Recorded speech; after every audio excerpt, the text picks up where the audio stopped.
Welcome to the fourth Madingley Lecture. The Madingley Lectures are the University's Institute of Continuing Education's new public lecture series here at Madingley Hall. I'm Rebecca Lingwood, the Director of Continuing Education, and firstly I would like to take the opportunity to introduce our chair for this evening, Professor John Rallison, so that John can then introduce our speaker for tonight, Professor David Spiegelhalter, and then to chair questions at the end of the lecture. Professor John Rallison has been Pro-Vice-Chancellor for Education at the University since October 2008. He's also a long-standing member of the Department of Applied Mathematics and Theoretical Physics, having been both a research student and a lecturer in the department. He is now Professor of Fluid Dynamics with a particular interest in the mechanics of elastic liquids. John is also a Fellow of Trinity College and has been since 1976, where he's been Director of Studies for both students in mathematics and in natural sciences. He's also been Senior Tutor at Trinity College for 2 periods, most recently in 2007 and 2008. So just before I hand over to Professor John Rallison to introduce our speaker, I'd just like to take this opportunity to ask you if you have brought your mobile phones to switch them off at this point. Thank you very much.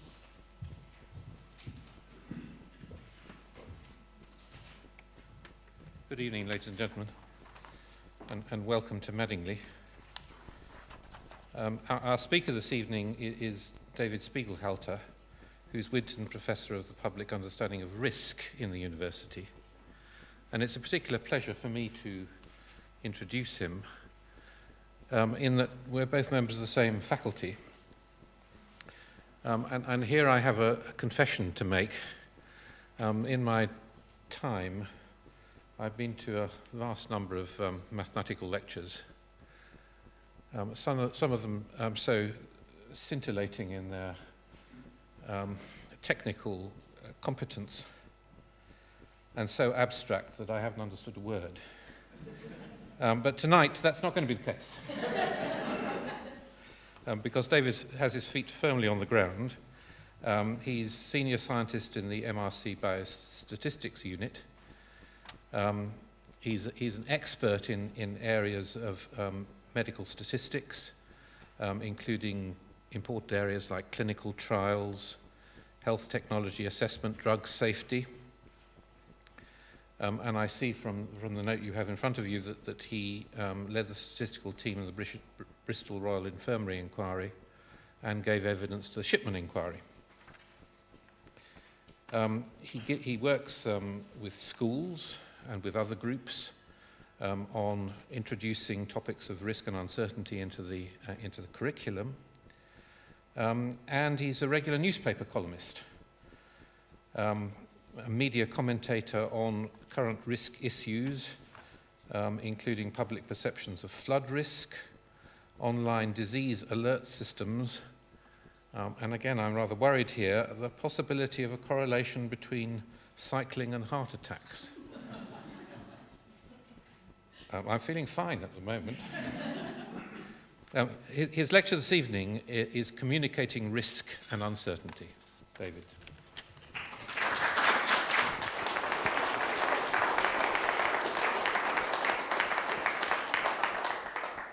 Well, thank you all very much for coming out on a lovely evening such as this to watch a lecture indoors. You must be mental. Anyway, never mind. I'll try to make it entertaining. My anxiety, I always get nervous before talks, but I'm particularly nervous this time because with a local audience, people who may have seen me before, there's a certain pressure to have something new to say. So I have made a bit of an effort, and there's a lot of new stuff by ourselves and by other people in this talk. So that's why I get nervous, because I don't know how it's going to go down, but I hope it's going to be all right. Yeah, I'd like to give thanks to Mike Pearson, Ian White, and Ken Milne for some of the illustrations I'm going to be showing today. I'm going to be concentrating on visualizations, on images. I just love pictures. And in fact, as you'll see from this little sheet of paper I've given out, we're going to be running a sort of beauty contest of images, and you're going to be the judge and jury on this. So I'm going to get you working later, judging some of the pictures I'm going to show you.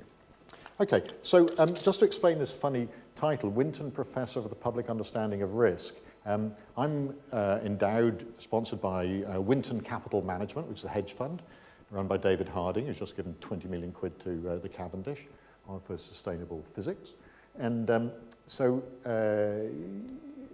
we do all sorts of stuff. I do a lot of school stuff, about football, all sorts of things. We've got this website, Understanding Uncertainty. We've got a whole lot of articles on that. Other things I do, on YouTube, I'm Professor Risk.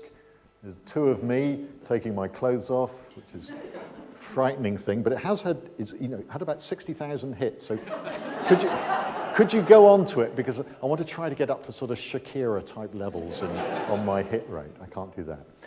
And we're involved in all sorts of exciting things. One of the things which we'll come to later is some online risk quiz that you can all participate in that I'll give a plug for later. But the summary of my talk really is, why bother communicating risk and uncertainty? Why do we want to communicate this?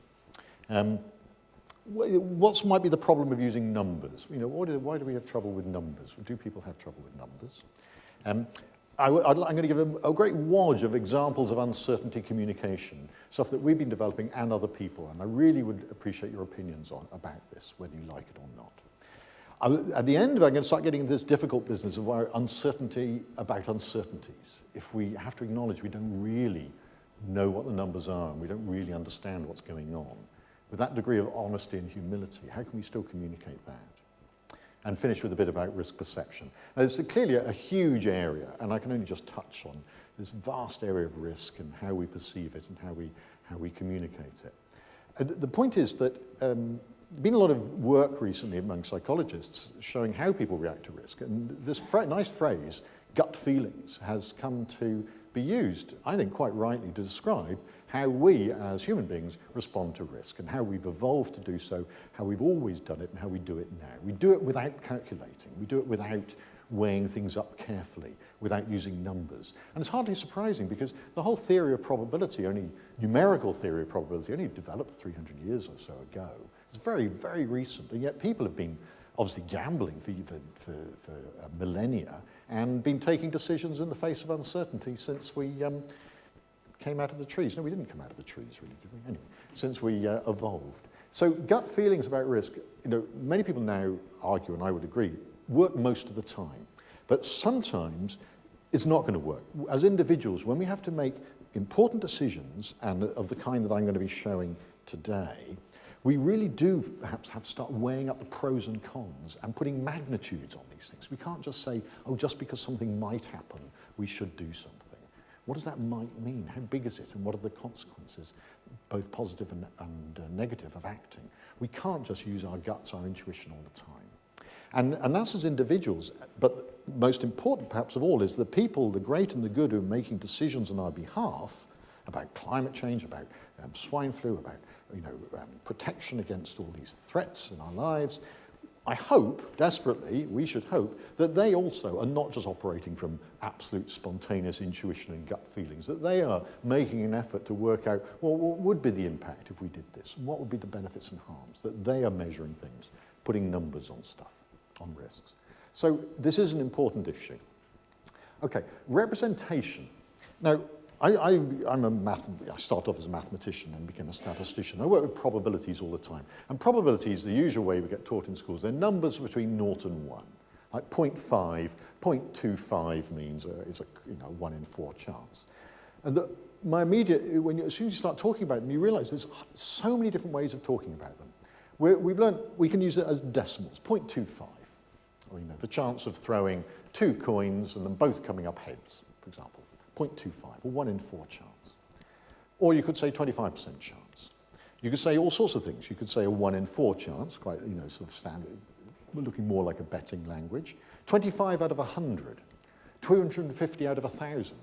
Now, the mathematicians among you might say, well, they're all the same, they're all the same. They're not all the same. As I'll show in a minute, there's a huge difference between 25 out of 100 and 250 out of 1,000 in terms of the perception that it creates in people. These are all differences. 3 to 1 against, real betting language, horse racing type language, etc., etc. Now that's just in using numbers. When we come to pictures, as I'll show, there's a vast range of stuff we can do. We can do lines, bar charts, pie charts, icons, I'll show icon arrays, blocked and scattered, We can do, as I'll show, huge amounts of stuff, and then we can make them move as well. So these representations, these alternative representations, have been increasingly studied by psychologists to try to understand their impact upon people and how the representation influences different people's perceptions. Okay, so just as an example of this, risk communication using numbers is a paper recently, last year, Archives of Internal Medicine. Look, it's in the medical literature is where people are studying this. How do people understand numbers? So, for example, in a population survey of 1,000 people, chosen at random as a telephone survey, they're asked which of the following numbers represents the biggest risk of getting a disease? 1 in 100, 1 in 1,000, 1 in 10. Now, I'm not going to ask you all, this is, it's a bit late in the day to go through these sorts of things. So what you might want to think about is how many people get that wrong? How many people do you think get that wrong as a question? I mean, even guessing, you should, 33% should get it right. So how many people get it wrong? Well, it turns out that in Germany, about 28% of the population get that wrong. USA, about 25% of the population get that wrong. What's really exciting, I said I'll give it a plug later. We're currently carrying out on the BBC website the big risk test, which is the biggest risk psychology test ever done. We've got at least 70,000 people already participating who have answered questions like this. So we're going to have much bigger data on this than anyone else has ever had before, and by age and sex and all that kind of stuff. But we don't know what the answers are yet, unfortunately. So a lot of people don't understand that 1 in 10 is a big risk, is the biggest risk of getting the disease. It's the smallest number is the biggest risk. This is not good representation. Okay, what about the numerators and denominators? They matter. So this is an experiment that's been done in many populations. It's an old experiment, but it's been repeated many times. So ask an audience of people, you give them 2 bowls, and it's a real gamble. And one bowl has got 9 white beans and 1 red bean. This bowl has got 92 white beans and 8 red beans. So that's 1 out of 10 red beans, 8 out of 100. You win a prize if you choose a red bean. Which bowl do you choose from? Do you pick from? Okay. How many people would pick the left-hand bowl? How many people would pick the right-hand bowl? Now, a few of you would. In the population, in a general population, around 50% of people will pick from the right-hand bowl. Mathematically, it's got a smaller chance of winning. Your chances are you're more likely to win from the left-hand bowl than the right-hand bowl. However, in the right-hand bowl, you've got more opportunities of winning. There's 8 opportunities. People look at the numerator rather than the denominator. It's called ratio bias. And this is why a probability of 250 out of 1,000 looks bigger to people than one of 25 out of 100. It's a very reproducible finding, ratio bias, which means you've got to be really careful about numerators and denominators. The crucial thing is you should always keep the denominator fixed and change the numerator. If you're going to say out of 1,000, everything has to be out of 1,000. You should not compare 1 out of 10 with 8 out of 100. It's really confusing. So numerators and denominators are important. And in fact, you get the real extreme is known as denominator neglect. Denominator neglect is when you don't look at the denominator at all. You only look at how often something's happened. And you think, well, who would do that? Well, every time you open the newspaper, you do that. Journalists suffer from denominator neglect. In fact, every narrative story only uses numerators. It only tells you about the time the terrorist bomb went off. It only tells you about the person who took this treatment and were cured. They do not tell you about how many people didn't get cured with this treatment. They do not tell you about how many times the bomb did not go off. They don't give you denominators, because that ruins the story.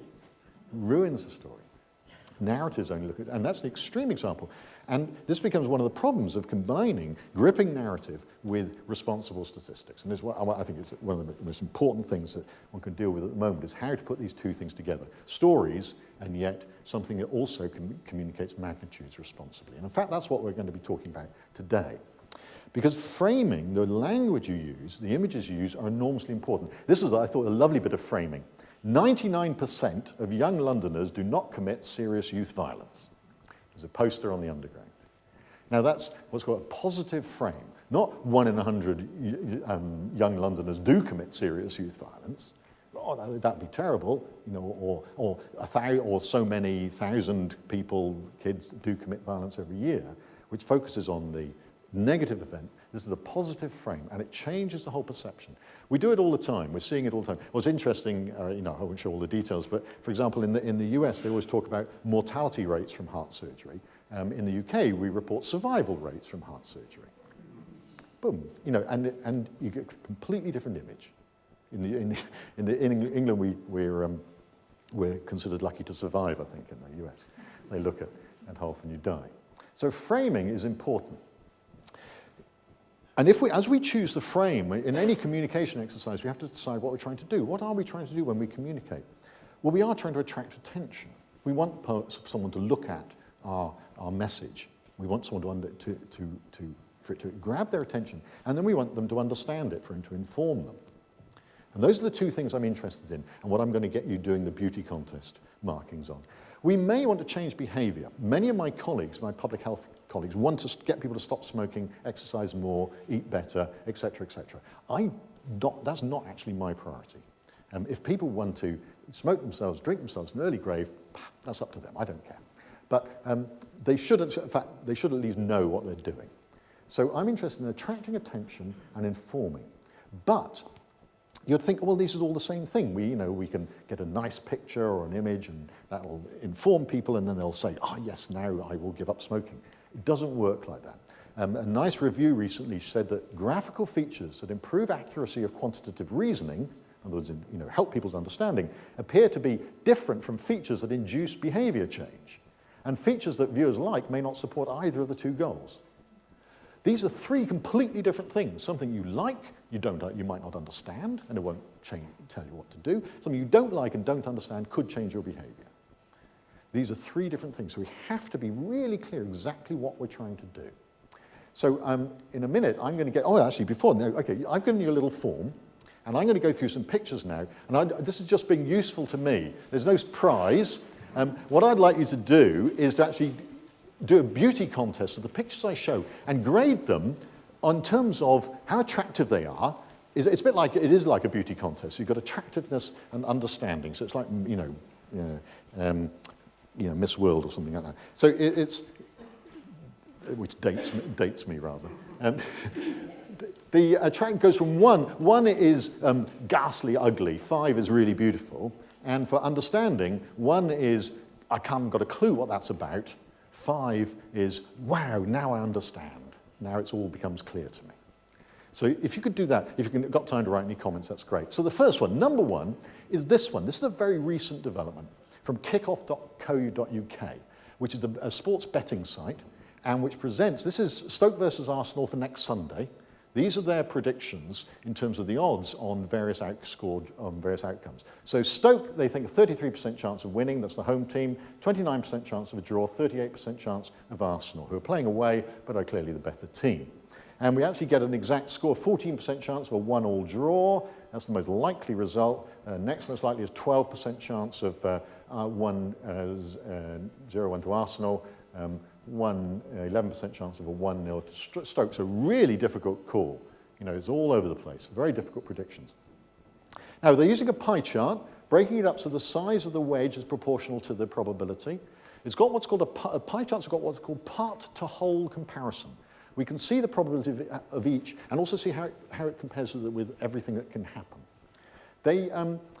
I shouldn't try to judge on this, but they do also put these inner wedges in. Now, these are ghastly because they make the length of the wedge proportional to the probability, which means that represents 14% and that represents 10%, which is appalling use of area, which the area now does not represent in any way the probability. Florence Nightingale knew how to do it 150 years ago, but they got it wrong. However, that's an example of a pie chart. Now, not all pie charts are quite so good. Here's a pie chart from Fox News, which represents the intention of people's voting behavior for presidential candidates. You may notice something quite odd about this pie chart. The numbers in the pie chart are supposed to add up to 100%. This is the worst pie chart that's ever been recorded. So there are good and bad. I'll show some other cracking, awful ones in a moment as well. Now we're going to come on to bar charts. Now, these are popular. So this is Toronto's weather over the next day. I did this an hour ago, I think. got this off. They give likelihood of precipitation, probability of any rain in the next 3 hours, 6 hours. And I swear, it's funny, just as I left, my aunt from Toronto phoned up and she said, God, it's pouring down here. And I said, I know. And there's a 90% chance it's going to rain in the next 24 hours. So I knew it was raining in Toronto. So a horizontal bar chart. Why I'm interested in this is that I'm also working with the Met Office. On the Met Office are experimenting with communicating uncertainty about their weather forecasts. One of the interesting things is they realize that the last thing you should do for probability of precipitation is do a vertical bar marked blue, because then it looks like the amount of rain rather than the chance of rain. So it has to be horizontal and not blue. So that's what we're working on that one. So I'm not going to get you to grade this one. This is another bar chart, and I would like you to grade, because this is one that's being used, interestingly, on a relative of a colleague of mine went through this recently. This is for looking at the possible benefits of adjuvant chemotherapy. This is for a woman with colon cancer, and what it's representing then is, out of 100 people, if they don't have the additional therapy, in 5 years, about 78 will be alive, and about 12 will be dead due to the cancer, about 10 will be dead from other causes of the 60-year-old women like this with this type of cancer. If they do have the chemotherapy, then so many of these red ones will become yellow. In other words, they will become alive due to chemotherapy. Their lives will be saved, over the next 5 years anyway, due to chemotherapy. So almost half the reds disappear. However, what that also represents, it shows that out of 100 people, only 5 are going to benefit from the chemotherapy, at the cost of 100 having the side effects of chemotherapy. So that's what that's trying to visualize. It's not just showing the benefit, it's showing the benefit relative to everybody who's got to experience the treatment. Now that, in fact, so I'd quite like you to grade that one on whether you think it's attractive, whether it's comprehensible, because I'm giving you the explanation which may help. But this is meant to be done with, not by the patient on their own, but with conjunction with a doctor, which is important. Now, people have criticized those bar charts, and in fact written papers saying that using icon arrays, showing 100 people like you, is a more effective way to communicate to people, particularly people with low numeracy. Out of decimal places, not a good thing for people with low numeracy. So this is the way, I just sent my spit into 23andMe, one of these US genome sequencing companies, paid my money, and I've got back my genome information, which told me that 31.3 out of 100 people like me who share my genotype will develop type 2 diabetes between the ages of 20 and 79. Of course, and compared with 25.7 out of 100. So they show 100 people, and then those, the coloured ones, are the ones who will get diabetes at some point in their lives between 20 and 79. The interesting thing is, of course, that I could have given this spit when I was a little baby.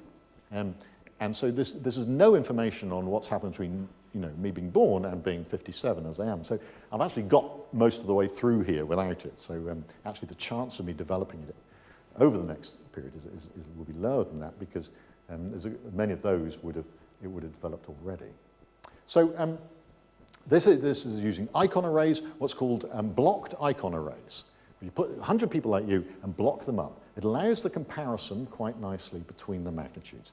Now, you can also have scattered icon arrays. I don't know, some of you may have been through QRISK, which is the system used very, very widely in general practices for assessing your chance of a heart attack or stroke in the next 10 years. This is mine, according to its calculation. I've got an 11% chance of a heart attack or stroke in the next 10 years. And they represent the 11%. They're saying 100 people like me, and these are the 11 who will have a heart attack or stroke. And they scatter them around. Now, the scattering, people have done experiments. This is what psychologists do, is to compare, a blocked icon array with a scattered icon array. What's been found, I think is fairly intuitive, is that blocked icon arrays are better for making comparisons. Scattered icon arrays are much better for giving the impression of unpredictability about what will happen to you. It's just like throwing a dart. For me, if it hits the blue one, I'm going to have a heart attack or stroke in the next 10 years. So scattered icon arrays there. Now, you can have some terrible, I think it's one of the worst ones I've seen. This is the, Canadian driving test information that says how often people fail their tests for the first time. 16 in 40 men. And then they show 10 men with 4 blocks, 12 in 40 women. There aren't 40 women there. I mean, it's just a complete mismatch between the numbers and the pictures. Absolutely disastrous. But not quite as bad as this. This was in the Daily Mail a couple of weeks ago. Alcohol cancer link. Cancer caused by drinking in Western Europe. 1 in 10 men. Do you think that means that 1 in 10 men will have cancer caused by alcohol? No, it doesn't mean that at all. Oh, sorry, yeah. It doesn't mean that at all. It doesn't mean, that's not what it means. I can't even remember what it does mean now. It means, oh, I know. Of people who get, men who get cancer, 1 in 10 of them will have been caused by their alcohol, is the estimate. That's what it actually means. It's not 1 in 10 men. Not 1 in 10 men. You know, it's just a hopeless use. You know, icon arrays, changing denominators as well, very bad practice.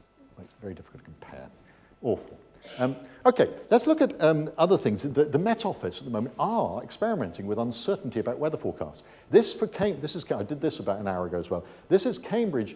This is the predictions over the next 5 days for the maximum temperature reached in Cambridge.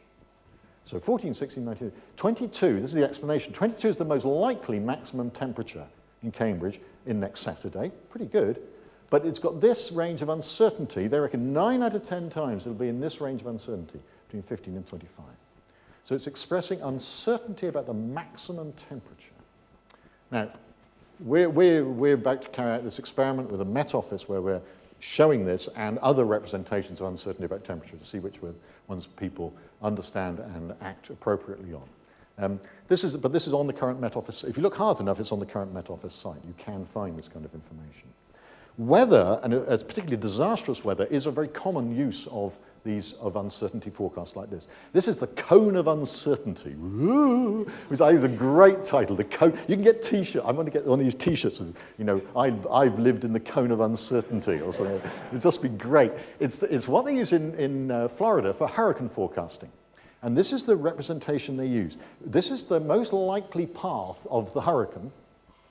And the white bubble is one where there's a 2/3 chance of it lying in there compared with outside. So 2 to 1, that it'll be in the white rather than the green. The black is the most likely. The white is 2 to 1 chance. Now there's been papers written about this, about how people have been very misled by this representation. What people tend to do is fixate on the black line, and if they live off the black line, they say, oh, it's not going to hit me, and don't evacuate. Now, in fact, and whole towns have been flattened after people just sat there because the black line didn't go through the town. Not, a bit of an exaggeration, but people have been really misled because of this fixation on the black line. And because there's no gradation in the white saying which areas are more likely than others, which are the sort of at-risk area, and the black line or not. So the cone of uncertainty has been criticised quite a lot.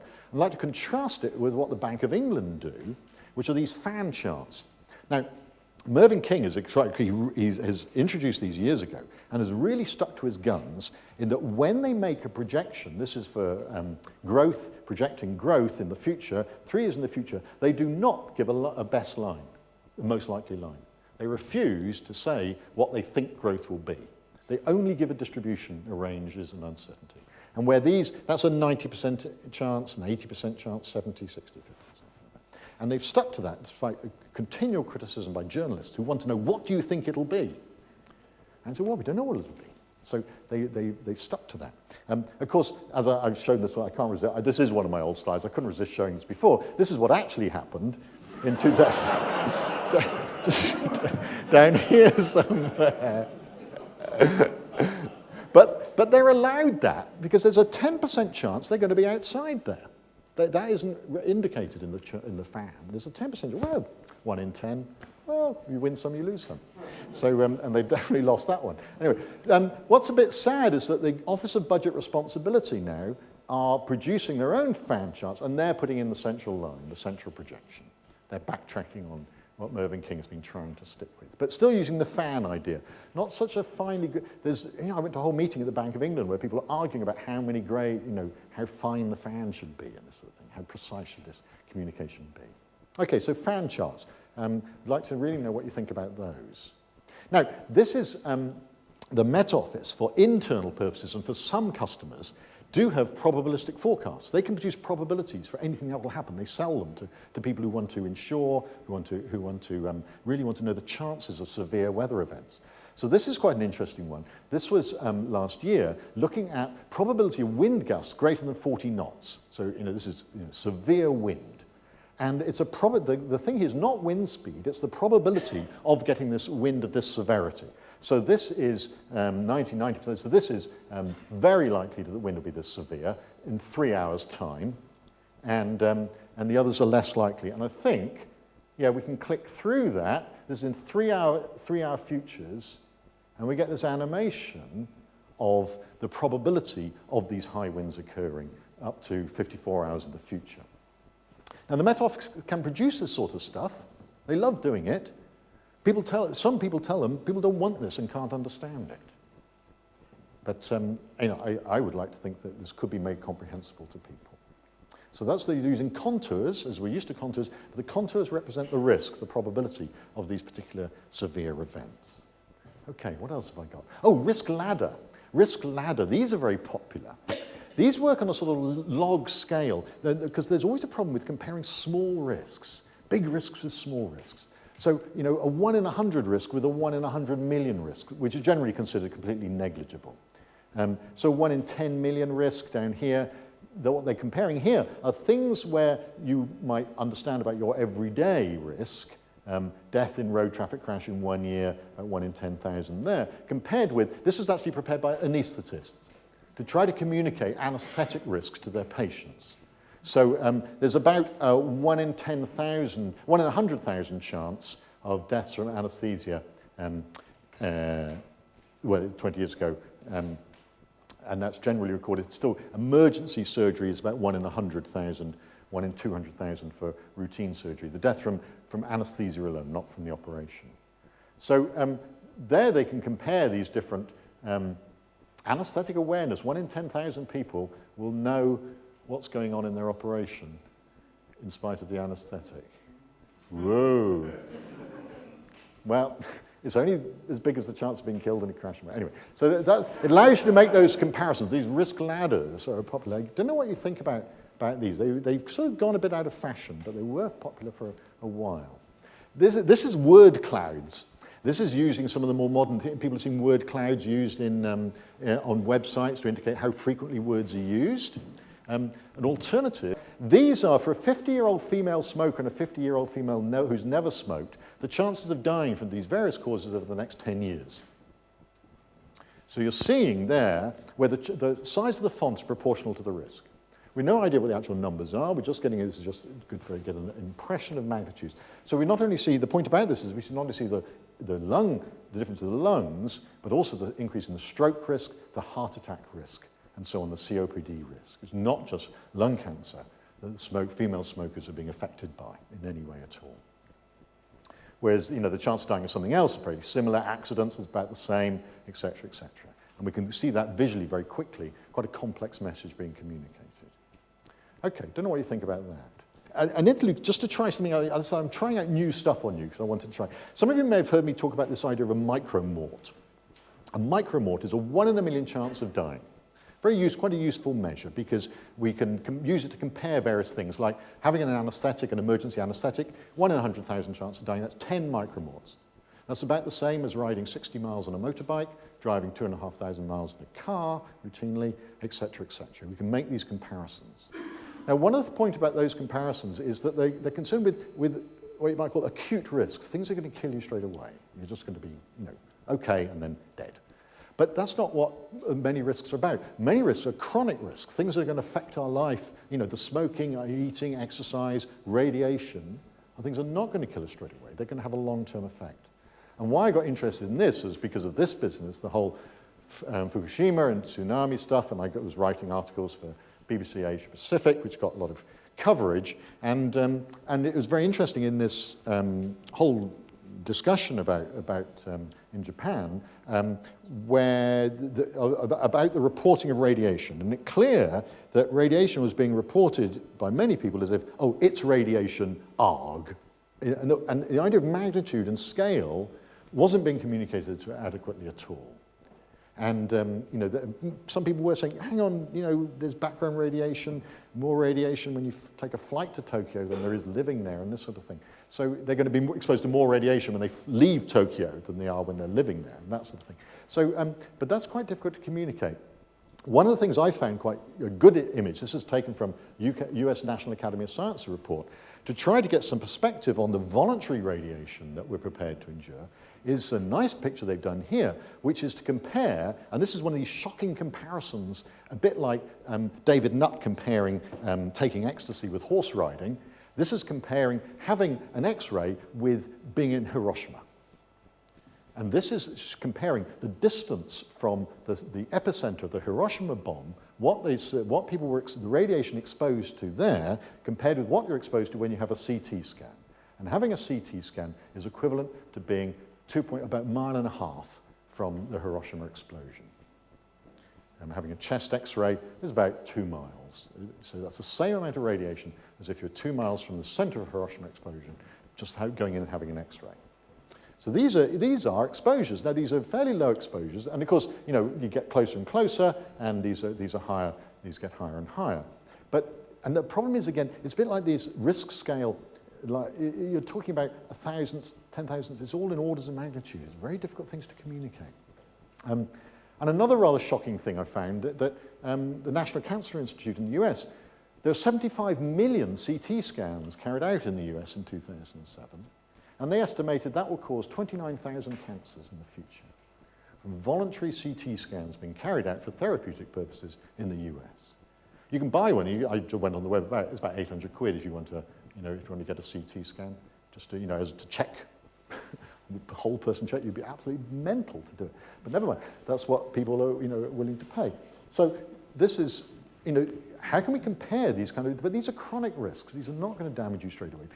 People have got, and also what it shows, of course, people have got a very different attitude to voluntary risks to ones that are imposed upon them. So one way to think about chronic risk is to think of perhaps how much life we've got left. And I've chosen a young person, a 26-year-old woman at the moment, assuming actually nothing changed. Of course, actually things are going to improve. Life expectancy will improve during her lifetime. But at the moment, if nothing changed, she would have 57 years life expectancy left. That's 1.5 million hours. So roughly speaking, for a young person who's got 1.5 million hours to live in their adult life. So 1.5 million hours. So you could think of a microlife be a reduction of your life expectancy by 30 minutes. Now, it doesn't mean you've exactly lopped 30 minutes off your life in any way at all. It's just because you don't know what will happen. But on average, if you expose yourself to a microlife, you've reduced your life expectancy by 30 minutes. And you can do the calculations. It's roughly about two fags, about 3 pints of beer. Cigarettes, about 15 minutes off your life expectancy on average. So we can start comparing these things. And I haven't done it yet, but you could do it for an inch around your waist every year. You know, being overweight will be knocking off microlives systematically. So you can compare these things. So, and actually, the latest research done has shown about a sievert of radiation exposure loses you on average 1 year of life through cancer. You know, for some people it might not have any effect at all, for others a lot more, but on average 1 year of life lost. So a CT scan of 10 millisieverts, that's 1/100th of a sievert, is around 4 days, or 180 microlives, around 360 cigarettes. So having a CT scan is like a chest X-ray, about 0.3 millisieverts, about 3 microlives, an hour and a half, about 6 cigarettes. So that's what you're exposing yourself to. Now, you can see now why, actually, if you need a chest X-ray or a CT scan because you've damaged yourself, it's going to be helpful. Yeah, of course you're willing to expose yourself to that. You can also see why people who work there day after day don't want to expose themselves to this, and why they cover up so carefully, because this is creates an enormous cumulative exposure of risk. So we now can get an idea of how we can compare both these acute risks and chronic risks. And I think this, well, I'd like to hear your opinions later maybe, of whether this is, one could use this more widely. Okay, so we're in the home straight now. What if probabilities are uncertain? So you know, this is one I've done. This is my risk of colorectal cancer for the rest of my life. I did this myself. This is from the National Cancer Institute in the US. This uses quite a lot of the tricks that people have been suggesting. It is using the whole bar of 0 to 100, so you get the part-to-whole comparison. But it's using a magnifying glass just to blow up the one area. It's saying my lifetime risk of colorectal cancer is about 7%. And it's showing uncertainty about that 7% as a blurring, doing a sort of fan chart blurring of my 7%. And it says my risk of developing colorectal cancer during my lifetime is about in the range 6 to 8%, somewhere between 6 and 8 out of every 100 people. So it's doing the expressions of frequency, and it's higher than average, and maybe higher or lower. So they're expressing considerable uncertainty about what the risk is. Now, there's been research on whether this is a good or a bad thing to do. It turns out that people, and I think again fairly intuitively, with reasonable numeracy and good education actually quite appreciate having this uncertainty being expressed to them. It increases their trust in the source. It says, yeah, I'm not quite too sure, but it's round about this. For people who are finding this all a bit of a struggle to start with, this extra uncertainty leads to a decrease in their trust and a bafflement. So this provision of uncertainty about the risks is something that's got to be treated quite carefully, in fact. Now, I'd like to just show in a minute some of our work we've been doing, hugely influenced by these wonderful stuff, the isotypes of Otto Neurath and Gerd Arntz. Now, they were working so peripherally with the Bauhaus movement in the 1920s and 30s. Gerd Arntz was in Germany and went to Vienna to work with Otto Neurath in the sort of Red Vienna movement, where they were absolutely committed to informing the masses about the state of the economy, the state of the culture. They had to leave Vienna then in 1934 and went to Holland, and then Otto Neurath came to Britain. And they developed, these are quite familiar because they found their way into a lot of children's books and children's things, especially in the UK. They used icons stacked up as bars. So it's a mixture of icon arrays and bar charts. I think it's really nice. So this is people showing what women are working in 1930. Each one represents 5% of the population of women. So there's 100 altogether there each way, and they get moved across depending on how many are working and what they're working in. Agriculture, industry, the red, commerce, the blue, etc. And this is the number of cars being built, with the dividing line being in the US compared with the rest of the world, 1914. I think these are beautiful, absolutely lovely. So we've been sort of copying some of these, but Mike Pearson's been working on this, to try to illustrate some really quite complex information. The Cochrane collaboration produced reviews of evidence to tell you what the benefits of treatments might be, and the benefits and harms of treatments. So this is adjuvant radiotherapy after surgery for cervical cancer. And sorry about all the gloomy examples. This rather complex table tells you about what, out of 1,000 people being treated, how many would benefit and how many might harm due to side effects of this treatment. Now, how we've represented that is to say that here's 100 people, 100 women. These are all they've all had surgery for cervical cancer. These have had radiotherapy, and those have not had radiotherapy. What we would like to look at is over 5 years, out of these women, how many will be dead within 5 years? How many will have disease progression within 5 years? How many will have hematological adverse event? How many will have genitourinary adverse events?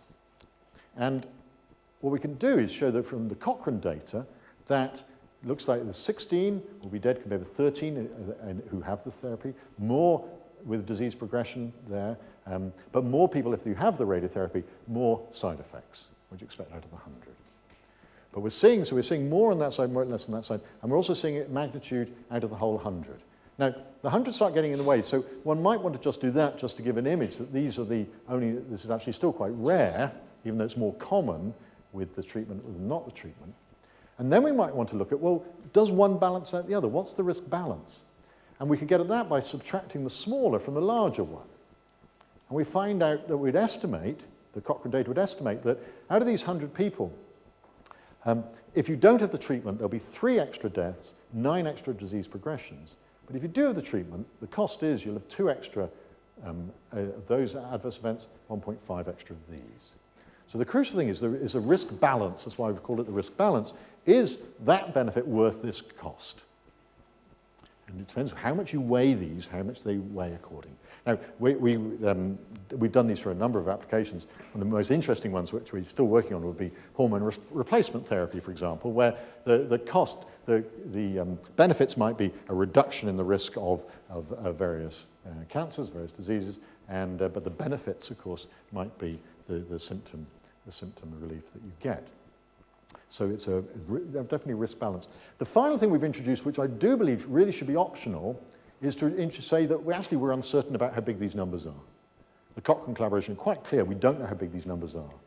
and we can blur them. We can take the blurring idea and say, well, it's around 2, around 1.5, around 9, fairly confident that's around 9. The death is really uncertain. Actually, the death data you could pretty well ignore. It's really uncertain whether there's going to be benefits or harms. You can see it could be either way. So in fact, the death data could be pretty well ignored, but the other things are important. So that I think it should definitely be an optional extra. Okay, just my final few, can I do, oh yeah, final few minutes. I'm going to go through this very quickly because I just wanted to then talk about the more difficult problem of when we don't know what we're doing anyway, when the arguments about the science. I won't go into this in detail. This is just, on these, I put this 3 yellow out of 4 indicates that that's based on pretty good evidence, moderate quality evidence, based on this grade scale, which says that actually further research is unlikely. It may affect our confidence and may change the estimate, but it's unlikely to change actually the sign, the direction of our estimate. Now, the people who are really struggling with communicating uncertainty in the face of deep uncertainty, when you have to acknowledge you don't fully understand what's going on, is climate science, who have got into a lot of problems with the way they've communicated uncertainty in the past in the IPCC in their reports. The AR4 used this as a picture which showed under different emission scenarios what the likely global surface warming might be, with huge uncertainty around these uncertainty bands around what the impact might be. And but different groups, working groups, use different methods, and there was a lot of criticism about what they were doing. What's interesting, this has just come out. This is for the IPCC 5th assessment report that's due, that will be the next one on, on what might happen in the future, trying to get consistent treatment of uncertainties. And I'd just like to go through this briefly because I think it does provide a lesson for when we're dealing with deep uncertainties, because these people have struggled away with this for years and years. What they've concluded is that you can't just talk in terms of probabilities. You have to have an extra measure of your confidence in your whole analysis. You've got to have your level of confidence in your conclusions, whether they're very low, low, medium, high, very high. So you have to, and you base that on how much evidence there is and how much people agree about it. So if you've got high agreement and robust evidence, you've got high confidence. Low agreement, there's almost no evidence and nobody can agree what's going on anyway. That's very low confidence. So that's quite nice. And they say you should only in this area should you be willing to assign probabilities to things.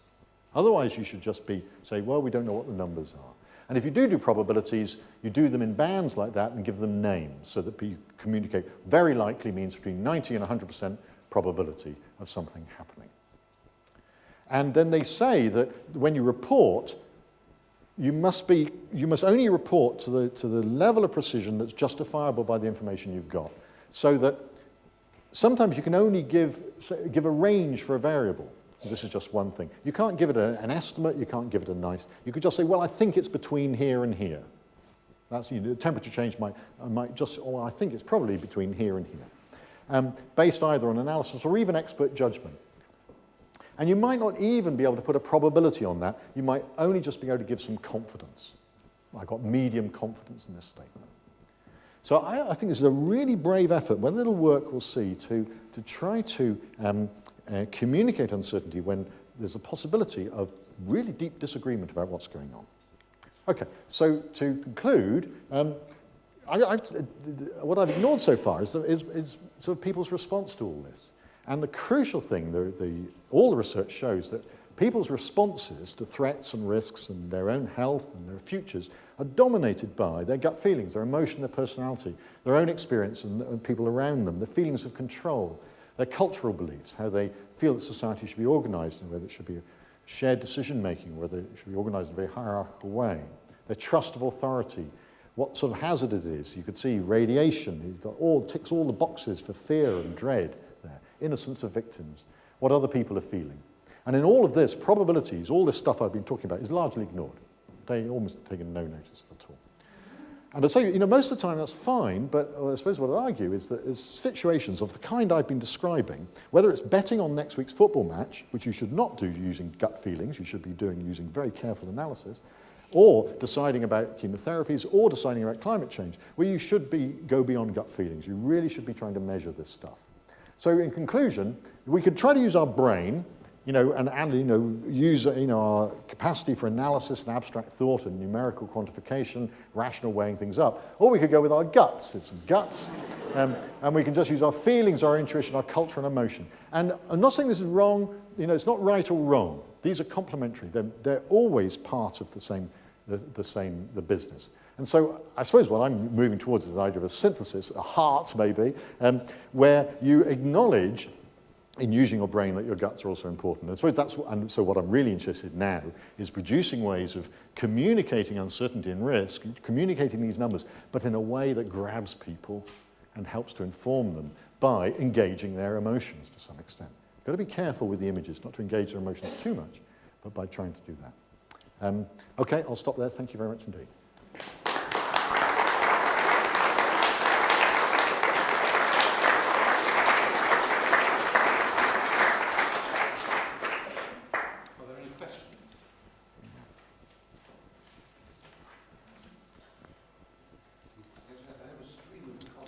Oh, good. I'm going to collect these in afterwards, and I won't be marking you. Yeah, I'm just going to restrict myself to one comment, yeah, which is the comparison of distance from the Hiroshima epicenter, yeah, with medical X-ray exposures. Yeah. The problem with that is that what you're really doing is demonstrating the risk ratios of two things which most people have never encountered. Yeah, yeah. Therefore, it doesn't actually mean anything to anybody. Yeah. What we're trying to do is to convince people whether or not to have a medical X-ray. Yeah, yeah. No, that image is clearly, I think, of the ecstasy type comparison. It's something that's mainly is an attention-grabbing device, I think, largely. It doesn't really help you to decide whether to have an X-ray or not, to know that it's equivalent to standing 2 miles from Hiroshima. Although it does give it gives you, it engages the emotions, because it does shock people, and it does illustrate the fact that there is a risk attached to these things. Now, it's a risk that you are voluntarily engaging in this nice beneficial environment. However, it's still as big a risk as if someone was doing it to you, which you did, and you hadn't chosen it. Yeah. What I found particularly interesting about that one, radiation actually happens to be my business. Oh, right, I've also had a background in civil defense. Right. What it does demonstrate is that if radiation really wasn't the major problem in Hiroshima. Yes, exactly. Yeah, exactly.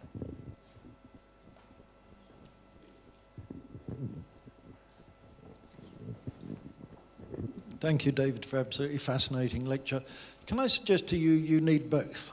And many of the illustrations you've been giving us are graphs or facts. Yeah. Now, where I'm coming from is a little while ago, I ended up producing a leaflet for parents of premature babies and the risk of problems that the babies might have. And when we produced this, we tried it out on the parents.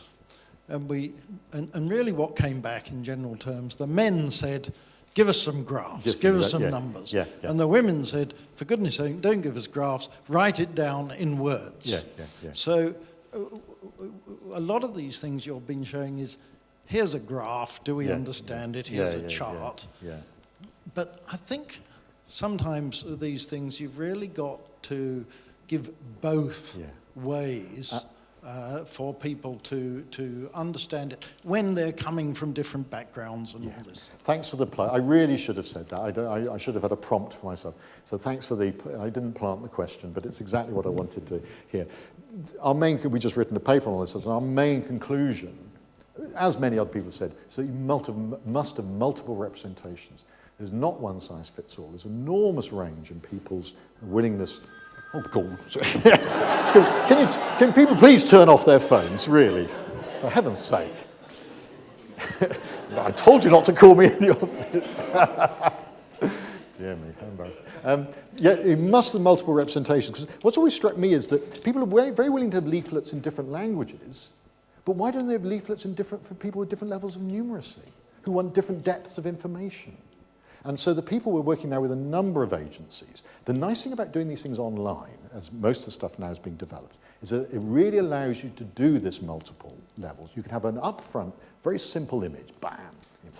And then if you want to know more, you can find out more. And you could even get down to the uncertainty about the risks. Now, I think to get down to that, the blurred risks, you really need to be, really have to push for it. You shouldn't be offered that straight away unless you really want to know.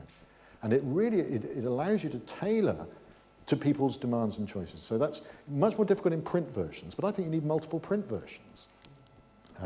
But for web-based stuff, where increasingly patient information stuff is getting web-based, it allows a wonderful opportunity for both animations, movement, but in particular, allowing the message to be tailored to the needs and demands of the audience. There's not one size fits all at all. Yeah. Thank you.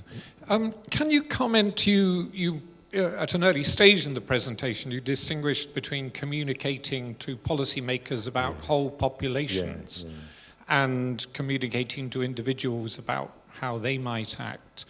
Can you comment on the kind of uncertainty principles that come in when you try and deduce what an individual person might do, for example, about health or in relation to other risks, compared with communicating to policymakers about what's sensible for a whole population? Exactly. No, I mean, that's a whole other talk, which I happen to have here, but I won't do now. No, that is the crucial thing. The one example I often give of that is things like, is trying to get people to change their diet. And, the bacon sandwich story I usually give, where in terms of a population, it would make a huge difference if everyone cut down how much processed meat they ate, just a bit, and their red meat as well. It would make a sizable difference in the number of people who develop bowel cancer, etc., etc.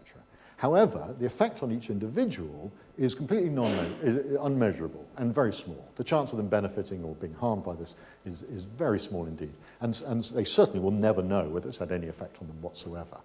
And so it's this classic example, what's known as the prevention paradox that Jeffrey Rose explored, is that a benefit that could be an intervention that could, on everybody, that could have a large benefit for the whole population, is likely to have absolutely negligible, at each individual, it has an absolutely negligible level. And of course, what this carries on to is, in terms of public health interventions, is the argument there is that public health interventions should be carried out at a societal level, rather than going around person to person, wagging a finger and saying, oh dear, you're ruining your life and that sort of thing, medicalizing people and blaming them for their actions, rather than saying, no, actually, they get the greatest benefit if we just change the whole context in which we're living. So it's that argument is a really relevant political argument at the moment.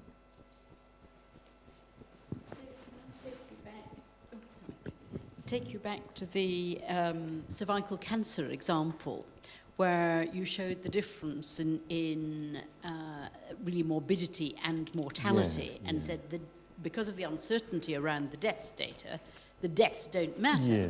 However, they would probably have needed to study 9 times more patients in order to reduce the uncertainty around the deaths. And if I really knew that the 3 was for real, then that might make a huge difference to my decision. So it's bad science that one cannot necessarily dismiss the uncertainty. No, what you need to do is more work to reduce the uncertainty. Exactly, because in fact, from a decision theoretic point of view, the uncertainty is irrelevant. If 3 is the best estimate, that goes into the balance. And this uncertainty actually is not relevant to the decision from a strict decision theory point of view. So, I don't know, I mean, it's this problem once you start blurring them. It's all right if you blur and all the blurs still stay on one side, but once they start crossing over, you actually have to say, well, I'm not sure, this could be beneficial or harmful, we're not sure. On balance, it's probably harmful, beneficial to have the treatment. I think that's a very important point, because I just don't know quite how one would word the conclusion. Because one of the things I haven't showed here, the advice is that in these things, you also provide guidance as to the interpretation. Great big speech bubbles with arrows pointing at the message. You can't assume that people are going to take the message. It's all right if you're sitting around with an expert and the pictures and the patient, but you can't assume that's going to be the case. So if you're going to give these to patients to take home, which is what I believe you should do, or get them and their family to do them online at home, You need to provide interpretation as well. Big arrows saying, this is what this means, this is what this means. Shoved on top.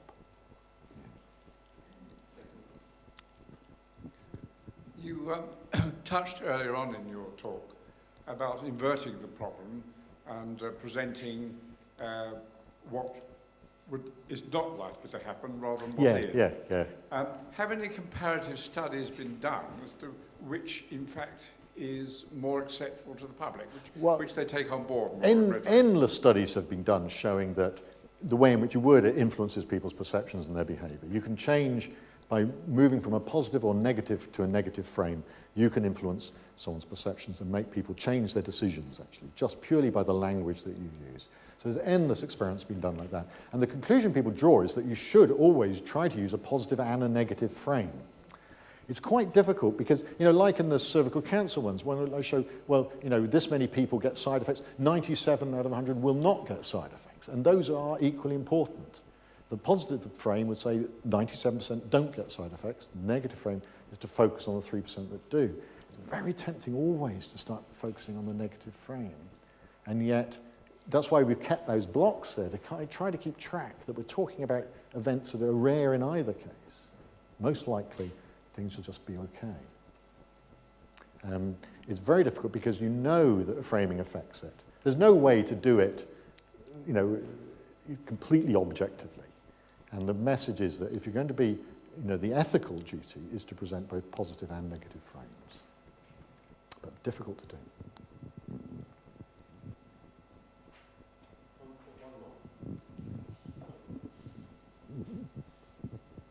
You briefly mentioned the aspect of the way stories are represented in the media. Yeah. And in terms of public understanding and perception, it's the media that has a much greater influence on Joe Public.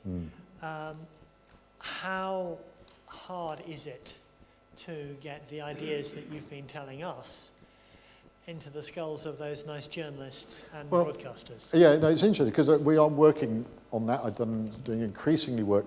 In fact, it's the not just the broadcasting journalists, it's the press officers. It's particularly important as press releases because, frankly, large amount of journalism is rewriting press releases, or not even rewriting them very much.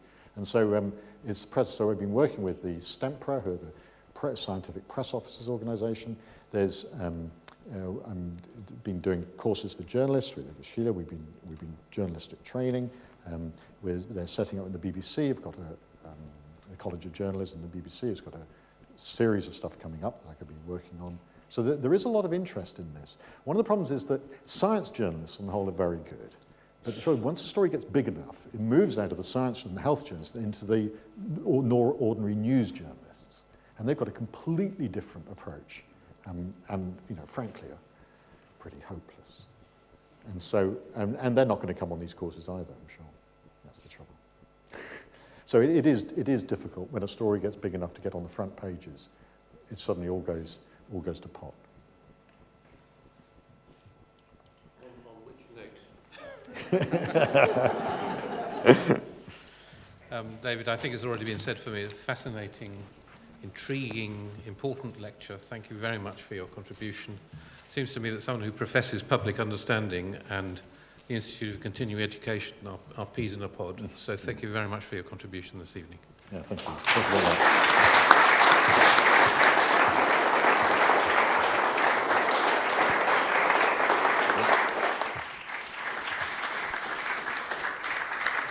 So thank you, John, for chairing this evening, but also thank you, of course, to Professor David Spiegelhalter for a hugely stimulating Madingley lecture this evening. And as a small token of our appreciation, we have a gift for you, which provides a guide to the hall and the gardens, so you can come back and appreciate our history. Do I get a free wedding? Negotiation, yes, yes. It goes without saying, of course, that events such as this evening don't happen by themselves. So I would like also to thank my colleagues, without whom none of us would be here this evening. So thank you. I'd also like to say that I hope that I will see many of you back here at the Institute of Continuing Education at Madingley Hall, not only for future Madingley lectures, but also for Madingley concerts. We have our third Madingley concert next Sunday afternoon. Details of both the lectures and the concerts are given on our website, and you can find details of our website address in your programme. So please do take your programme away with you. It also gives details of courses that we are running that are related to this evening's lecture. Of course, our website and the brochures that are available outside on the gallery give details of everything that we do. And I hope that some of our courses will catch your attention, because there's an awful lot there to catch your attention. We have between 8,000 and 10,000 student enrolments each year, and we're offering courses, short courses, for, not for credit, right the way through to part-time master's degrees in subjects for personal, intellectual enrichment, and also for professional development and diversification. And of course, we also run the international summer schools that bring well over 1,000 people to Cambridge each year. So we're very busy, and I would hope that you can join us for some of our future activities. You'd be more than welcome. So thank you again. The bar is open if you'd like to stay and have a drink, or catch the last of the sunlight and have a look around our splendid gardens. Make yourselves feel at home. So thank you.